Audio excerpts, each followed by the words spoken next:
ప్రకృతి ఓసారి మన పట్ల చిన్న చూపు చూసినప్పుడు ఇలాంటి వరదలు వస్తూ ఉంటాయి. అదే సమయంలో మనం కూడా కొన్ని వాతావరణంలో పెనుమార్పులు వచ్చే విధంగా మనం కూడా చేశాం. కాబట్టి ఇప్పుడు చూస్తూ ఉంటే ఎక్కడ చూసినా క్లౌడ్ బరస్టింగ్ అంటే ఆకాశంలో ఉండే మేఘాలు ఒకేసారి వర్షంగా మారిపోయి ఒకే ప్రాంతంలో కుంభవృష్టి వర్షం వచ్చే పరిస్థితి వస్తూ ఉంది. ఇవన్నీ వచ్చి మళ్ళా మనుషులు చేసే తప్పులు ఇప్పుడు ఇక్కడ చూసాం. ఎక్కడ చూసినా ఒక డ్రైన్ కూడా తవ్విన పాపాన పోలేదు, ఒక కాలువ తవ్విన పాపాన పోలేదు. ఇంకొక పక్క ఎక్కడ చూసినా తప్పుడు బిల్లులు వేసుకొని తినేసే పరిస్థితికి వచ్చారు. అన్ని పాపాలు వీళ్ళు చేసిన పాపాలు మన పట్ల శాపాలుగా మారాయి. ఈరోజు మన అందరం కూడా ఇబ్బందుల్లో పడే పరిస్థితి వచ్చింది. నేను చాలాసార్లు మీకు ఒక మాట చెప్పాను. 5 సంవత్సరాల పరిపాలన ఒక దుర్మార్గమైన పరిపాలన. ఆ పరిపాలన యొక్క ఫలితాలు మీరు చూస్తే వ్యవస్థలో మొత్తం భ్రష్టు పట్టాయి. పనిచేసే వ్యక్తులు పనిచేయలేని పరిస్థితికి వచ్చారు. కడాని ఇవన్నిటి వల్ల ఇలాంటి విపత్తు వచ్చినప్పుడు నష్టపోయేది ప్రజలే నష్టపోయారు. అందుకని నాకు 10 రోజులు పట్టింది. మొదటి 2 రోజులు నేను అధికార యంత్రాంగాన్ని ముందుకు పోమన్నా పోయే పరిస్థితులు కూడా లేరు. అక్కడి నుంచి నేను అక్కడే ఉండి కడాన మీరు ఒకసారి చూస్తే బుడమేరులో దగ్గర 5 రోజులు రామానాయుడు అక్కడే ఉండి గండ్లు పూడ్చే పరిస్థితి వచ్చారు. ఆ గండ్లు పూడ్చారు కాబట్టి విజయవాడకు వచ్చే నీళ్లు ఆగే పరిస్థితి వచ్చింది. 2 మార్గాలు. ఒకటి సిటీలో ఉండే నీరు బయట పంపించాలి, పైన వచ్చే నీరు ఆపాలి. పైన నీరు ఆపాలంటే గండ్లన్నీ పూడ్చాలి. గండ్లు పూడ్చాలంటే వాతావరణం సహకరించలేదు, వర్షాలు పడ్డాయి. ఆ గట్టంతా కూడా ఎక్కడికక్కడ దిగబడే పరిస్థితి ఉంది. దాంట్లో మళ్ళా ఒక లారీయో ఒక ట్రాక్టరో తీసుకపోతే లేకుంటే ఒక ప్రొక్లైన్ తీసుకపోతే అది కూడా కూరకపోయే పరిస్థితి వచ్చింది. అయినా ఎక్కడికక్కడ మళ్ళీ దాన్ని లాక్కుంటూ మళ్ళీ పెద్ద పెద్ద బోల్డర్లు తీసుకొచ్చి ఓసారి ప్రవాహానికి అడ్డుగా కట్టాలంటే మట్టేస్తే కొట్టుకొని పోతుంది, ఇసుకేస్తే కొట్టుకొని పోతుంది. అలాంటప్పుడు దగ్గర 100 టన్నులు ఒక రాళ్లు తీసుకొచ్చి పెద్ద పెద్ద బోల్డర్స్ తీసుకొచ్చి అక్కడ వేస్తే దానిపైన మళ్ళా మట్టేసి కన్సాలిడేట్ చేసి ఒక విధంగా చెప్పాలంటే ఒక యుద్ధమే చేశాం. అక్కడ కడాన ఆర్మీ వాళ్ళు చెప్పారు మా వల్ల కూడా కావలేదు, మేము చాలా టెక్నాలజీ చూసాం కానీ ఇలాంటి టెక్నాలజీ మా దగ్గర లేదని వాళ్ళ చేతులెత్తేస్తే కాదని మన వాళ్ళు నిరూపించారు. దానికి మనస్ఫూర్తిగా ఇరిగేషన్ డిపార్ట్మెంట్ని రామానాయుడు కూడా అభినందిస్తున్నా.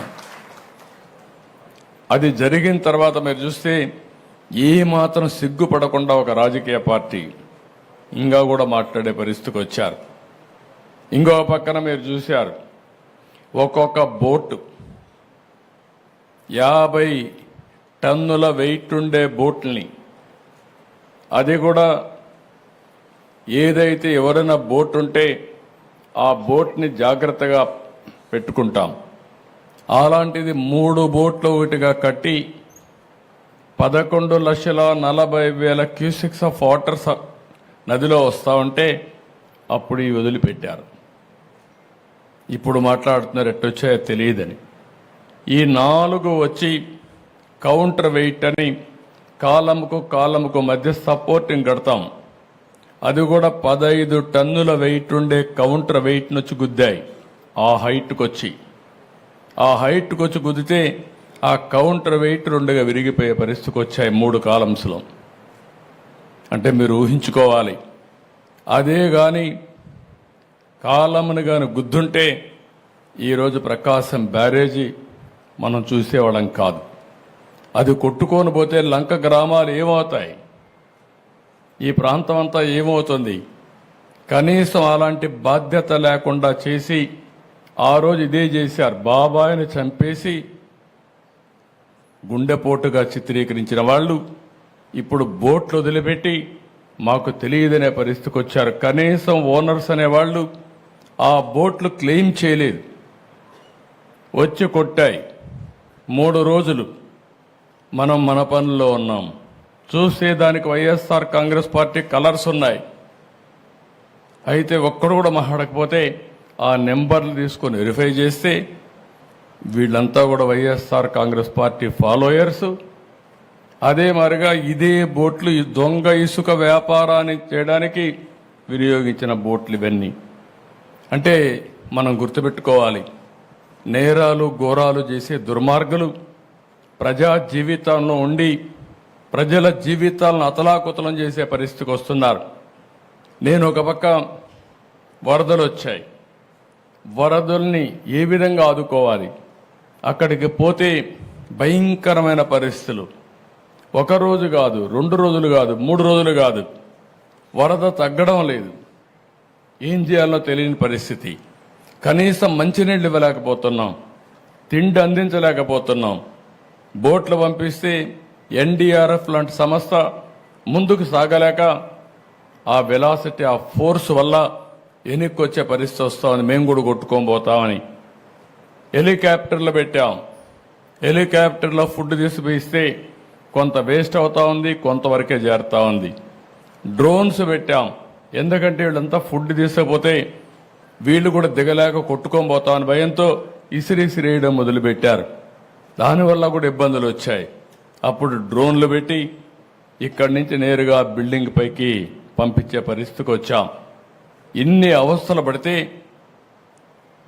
ఏదైతే వైఎస్ఆర్ కాంగ్రెస్ పార్టీ ఒక పేపర్ పెట్టుకొని విషయం జిమ్ముతున్నారు అంటే ఓడిపోయారు కాబట్టి, ప్రజలు ఓడిచ్చారు కాబట్టి ఈ ప్రజలపైన ద్వేషం పెంచుకొని ఏదో ఒక విధంగా నష్టం చేయాలని ఆలోచించే పార్టీ నియమనాలు నాకైతే అర్థం కావడం లేదు.